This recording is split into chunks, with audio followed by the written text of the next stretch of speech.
মাননীয় উপদেষ্টাদের বলে, আমাকে মাননীয় না প্লিজ, হ্যাঁ জনাব বলেন অথবা হোয়াটএভার। মূলত যেই কাজটা যে পুলিশ ফোর্সকে ওয়ার্কেবল করা, অ্যাটলিস্ট তাদের মনোবলটা ফিরে আনা, তাদের মধ্যে কাজের স্পৃহাটা জাগানো, মানুষের আরেকটু কাছে নেওয়ার ব্যবস্থা, মানুষ যেন আস্থাটা পায় না যে এই পুলিশটা ঠিক আছে আমার কাজটা করবে, ওই জায়গাটায় আমরা আগে যেতে চাই।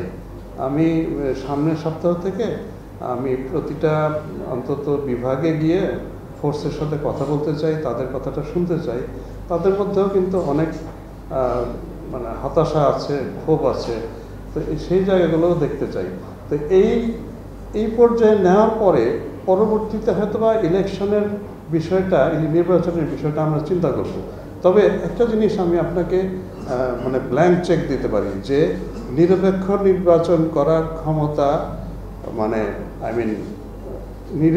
নিরপেক্ষ নির্বাচন করার মানে নিরপেক্ষ নির্বাচন অনুষ্ঠিত করার যে পুলিশি সাহায্য, এইটা করার পূর্ণ ক্ষমতা আমাদের আছে। আপনারা আগে দেখেছেন, হ্যাঁ তিনটা কেয়ারটেকারের গভর্নমেন্টের আন্ডারে 3টা নির্বাচন হয়েছে, আপনারা তো দেখেছেন আমরা করতে পারি।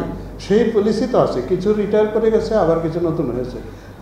এই ব্যাপারে আমি নিশ্চিত, আমি একবার ব্ল্যাঙ্ক চেক দিতে পারি। আমরা we are very much capable to help holding a very neutral election.